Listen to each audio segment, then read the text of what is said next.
सूरजपुर गांव, जो कि पहाड़ों के बीच बसा हुआ है। यहाँ की हरियाली तो देखने बनती है। चारों ओर पंछियों और नदियों की आवाज़ इस गांव को और भी सुंदर बना देती है। आज गांव का मौसम कुछ ठीक नहीं लग रहा है।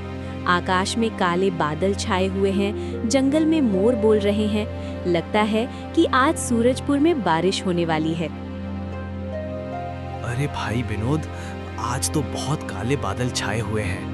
बहुत सालों पहले भी एक दिन गांव के ऊपर इसी तरह काले बादल छाए हुए थे और बहुत मूसलाधार बारिश हुई थी। वो बारिश इतनी भीषण थी कि गांव में बाढ़ जैसे हालात बन गए थे। मुझे तो शंका है कि कहीं आज वैसी ही बारिश न हो जाए। और देखते ही देखते थोड़ी देर में बारिश की बूंदें गिरना शुरू हो गई और धीरे धीरे वो मूसलाधार बारिश में बदल गई। इसी गांव में विष्णु नाम का एक आदमी अपनी पत्नी और छोटी बेटी के साथ रहता है। उसका घर बहुत पुराना है, इतना कि अगर बारिश हो जाए तो पूरा घर पानी टपकने से गीला हो जाता है। हे भगवान, ये बारिश कब थमेगी? छत तो ऐसी लग रही है जैसे छलनी हो। हर जगह पानी ही पानी है। पता नहीं कब हम इस गरीबी से अपना पीछा छुड़ा पाएंगे। मैं तुम्हें और अपनी बेटी को एक अच्छा घर भी नहीं दे सकता। ये कैसा अन्याय है भगवान। लकड़ियां भी सील गई हैं, आग भी नहीं जल रही है कि मुन्नी के लिए थोड़ी दलिया पड़ी है, उसी को पका दूं। बारिश की ठंड की वजह से उसे बुखार हो गया है। उसे दवाई खिलाने के लिए थोड़ा दलिया ही बन जाता। अगर बारिश 2 दिन और चली तो हमारे पास खाने को जो थोड़ा बहुत अनाज है वो भी खत्म हो जाएगा। और इस बार तो फसल भी अच्छी नहीं हुई है। इतनी रात को इतनी तेज बारिश में कौन हो सकता है? पता नहीं, कोई मुसीबत में होगा। रामू दरवाजा खोलता है। बाहर एक आदमी खड़ा है जो सिर से पांव तक भीग चुका है। उसने अच्छे कपड़े पहने हैं, लेकिन वे कीचड़ में सने हुए हैं। ये मनोहर लाल शहर का एक अमीर व्यापारी है। अरे भाई, जरा मुझे अंदर आने दो। मेरी कार थोड़ी दूर पर कीचड़ में फंस गई है। मोबाइल में नेटवर्क भी नहीं है। मुझे लगा मैं तो आज मर ही जाऊंगा। अरे अरे, अंदर आइए साहब। भगवान का शुक्र है कि आप सही सलामत हमारे घर पहुंच गए। मनोहर लाल अंदर आता है। वह झोपड़ी की हालत देखकर थोड़ा अजीब महसूस करता है। हर जगह टपकता पानी और छोटी सी जगह। यहाँ तो बहुत अजीब गंध है। और ये क्या है? छत से पानी टपक रहा है। क्या तुम्हारे पास बैठने के लिए कोई साफ जगह नहीं है? साहब, हमारा घर छोटा है। आप इस टूटी खाट पर बैठिए, मैं आपके लिए पानी लाती हूँ। मनोहर लाल खट पर बैठता है, लेकिन उसके कपड़े अभी भी गीले हैं। वह बार बार अपनी महंगी घड़ी देखता है। विष्णु उसे कंबल देता है। हाँ ठीक है। वैसे तुम्हारे पास खाने को क्या है? मुझे जोरों की भूख लगी है। कुछ अच्छा खाने को हो तो ले आओ। विष्णु और उसकी पत्नी एक दूसरे की ओर देखते हैं। उनके पास सिर्फ थोड़ा सा दलिया था जो उन्होंने अपने लिए रखा था।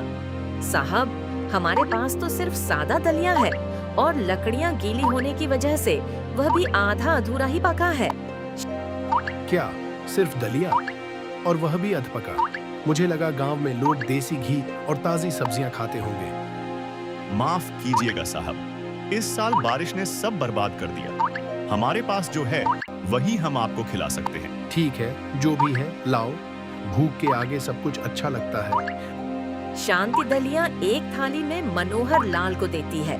वह धीरे धीरे खाना शुरू करता है। दलिया सादा है, लेकिन उसे भूख लगी है, इसलिए वह खा लेता है। रामू और शांति पास ही जमीन पर बैठे हैं और उनकी थालियां खाली हैं।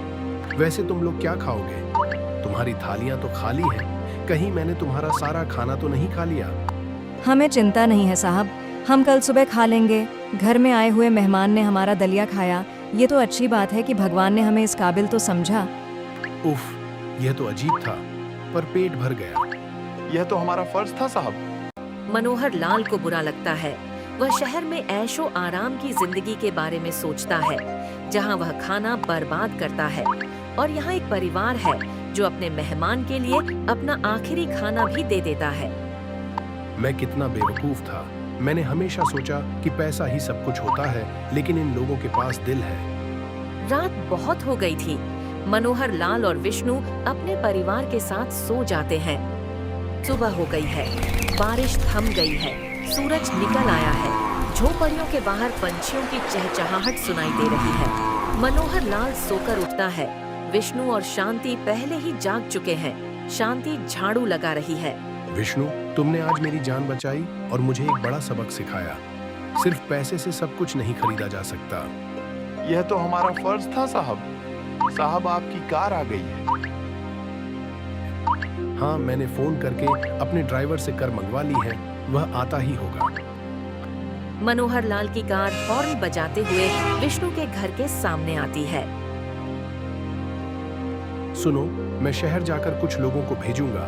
वे तुम्हारे घर की छत ठीक कर देंगे और मैं तुम्हें अच्छी क्वालिटी के बीज और खाद भी दिलवाऊंगा, ताकि अगली बार तुम्हारी फसल अच्छी हो और मैं आऊं तो हम सब मिलकर दलिया खाएंगे। यह तो हमारा फर्ज था साहब। अच्छा विष्णु, अब मैं चलता हूँ, फिर मिलेंगे। मनोहर लाल अपनी कार में बैठकर चला जाता है।